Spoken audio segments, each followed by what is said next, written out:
Got another customer here with a 96 LX 450 from the North American market, doing a supercharger installation onto this unit.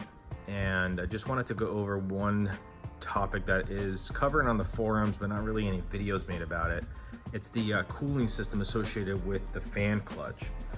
So the TRD, Magnuson, Kazuma kits, they come with a fan spacer. So you're gonna be using your original factory fan with a spacer in order to offset it. And you know, the offsetting is intended to provide clearance for the crank pulley there. So not crank pulley, the tensioner here that's not focusing, but it's right there. And the problem there is it puts your fan too far forward. And from people's studies, not my studies, but other people on the forum boards who've done the studies, realize that it doesn't pull enough air, and it has to do with the fan's location in the shroud.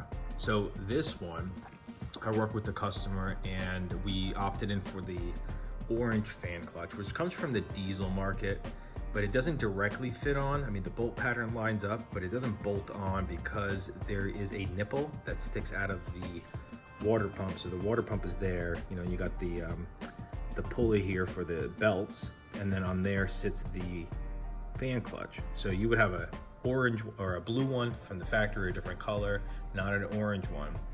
So in order for this to work, you have to either machine the fan clutch yourself. There's a nipple that's larger than the nipple that would be on the diesel Land Cruiser. So if you tried to put the orange fan clutch onto the US spec motor, it just doesn't fit. The nipple's too big. So you could bring it to a machine shop, have them open it up, make it a very snug fit. Otherwise, there's another vendor out there, Land Tank Products. You can look him up. He makes the Supercharger orange clutch fan. It's already modified. He has it machined, but also he opens it up and he changes out the fluid inside for a different viscosity. So, and also adjusts the temperature at which the fan clutch actually functions. There's a valve in there that gets adjusted to a certain temperature, so he has it going off a little sooner than normal.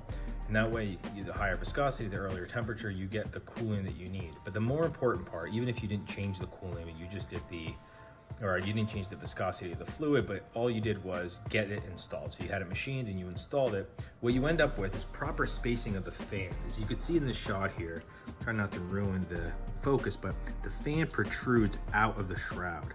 And that's important because you need some bleeding or some place for the air to go. Otherwise, with the TRD kit, even though it works, you'll get cooling. It's been observed that it doesn't provide sufficient cooling, and you will, or you may observe overheating scenarios. And with the TRD kit, you don't get the orange fan clutch. All you get is a spacer and the original hub fan, or a clutch fan, and the fan clutch. And it offsets it enough forward that actually the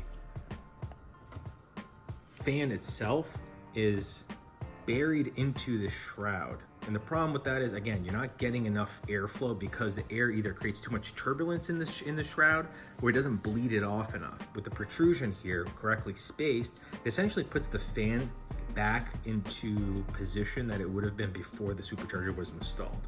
So it gives it enough spacing for the belts to pass through. As you can see, the clearance is there.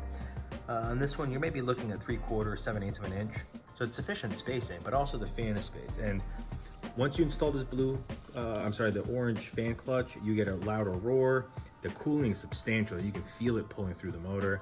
And people who have done this modification have, over time, hundreds and thousands of miles, have verified that it does actually work. But going to my initial point with this supercharger installation, it's important to make sure your cooling system's actually serviced before you just add the supercharger and hope for the best. Because if you haven't done the flushes, you haven't changed your gaskets, you haven't actually gone through it, hoses, thermostat, seals, maybe the radiator is aged, sometimes it gets orange or starts to fatigue. The material, you'll be almost like orangey on top. It's time to go. It's a ticking time bomb. And after that service, consider installing the orange hub fan or orange fan clutch.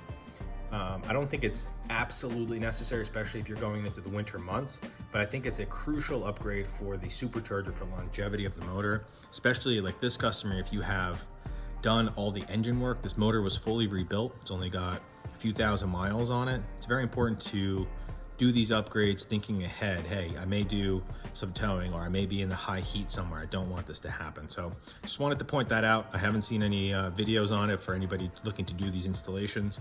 So if you're doing this, consider doing the orange fan clutch, and the US seller is Land Tank Products. I'm not associated with them at all. I get no benefits from shouting out their name, but that's a supercharger on this AD series in the US.